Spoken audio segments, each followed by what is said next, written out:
25 years ago, I came to Mill Valley School District, not as a teacher, but as a nervous young kindergarten parent. I remember it like it was yesterday. Mrs. McGuire's kindergarten class was a buzz of magic. From the moment I entered the grand halls of Park School, I never wanted to leave. The rest is history. I'd like to leave you all with a few words of wisdom directly from my kindergarten experts in room 9. I asked my students, what do you think makes a great teacher? And these are just a few of the responses. A great teacher helps you learn math and reading. A great teacher lets you play. A great teacher smiles and hugs you. A great teacher helps you spell. A great teacher is kinder than necessary.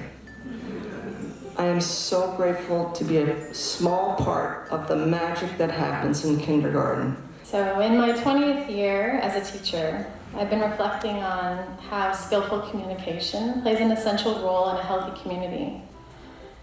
It is my intention to support all my students with tools to guide them as they navigate their academic and social environments. We practice the skill to pause and reflect before we respond. Compassion, empathy, and intentional curiosity is the essence of mindfulness. And over the past 6 years, I've explored the impact of mindfulness on learning and the brain. Last year, I completed a year-long training in mindfulness curriculum with educators from around the world.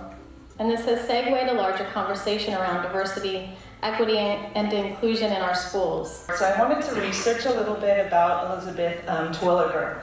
So I read an interview and she was asked what she values every day. And she said being outdoors.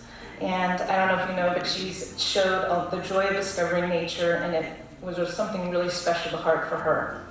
I appreciated her being an instrumental part of our local bike paths, placing school bike racks into our schools, and preserving our county parks and our open space. I, like her, I enjoy the outdoors. I appreciate the outdoors, and as an elementary physical education teacher, I work outdoors probably 99% of the time. So I always say I have the best office in the world, but I also feel that I have the best job in the world. I love, love, love those aha moments when you see their students, that excitement, enthusiasm on their face when they've accomplished their goal. It just makes me feel so good, and I get so excited when they also do it just as excited as them. So that's really, really an amazing feeling. I wanted to I'll give you one of my kids say the darndest things stories to kind of tell you why it's fun to go to work. So there are two things we do at the beginning of 6th grade year. The kids are coming, they're new and they're nervous, and so one thing we do is a birthday chart. So every child fills out a little stick-em with their birthday information, and we put it into sort of a bar graph kind of thing, chart. And so as I'm demonstrating to the kids what you should do, I put up my own birthday. So sometimes somebody shares a birthday with me, and so they might notice when my birthday is. So one year that happened, so the kids remembered when my birthday was coming up. And so they were aware of that. And another thing I do is I'm kind of a chatterbox. And so as I'm introducing different lessons, math may not necessarily be everyone's favorite subject, hard for me to believe, but this is true. And so I'm always peppering my remarks with little asides. And I taught the kids about what prime numbers were. They're the numbers that have very few factors, just one in themselves. And then you've got a concept that's sort of the opposite, called an abundant number, which is a number with many factors. In fact, the sum of all its factors is greater than the number itself. So I've mentioned this several times over the course of the year, and some kids have noticed, and most kids have not. And at one point, so my birthday's coming up, and one kid said, "Mrs. Geisler, isn't it your birthday tomorrow?" Or something. I said, "Yeah,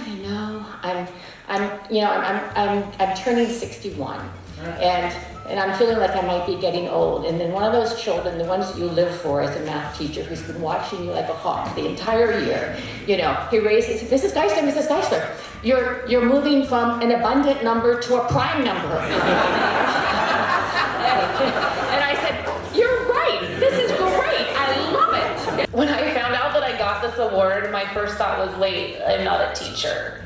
So I'm really confused. But then when I reflected on what this award meant, I realized that it's not about what I do as a teacher, but what I've done as an educator. And although I am a school counselor and my title is not a teacher, I do bring a sense of education every single day to my job. And when I came to this district 7 years ago, I was amazed with the level of teaching and the overall academic achievement of our students. I'm really, really proud to say that our students not only have that common language, which was my goal, but they also now have this great sense of empathy and compassion for themselves and others.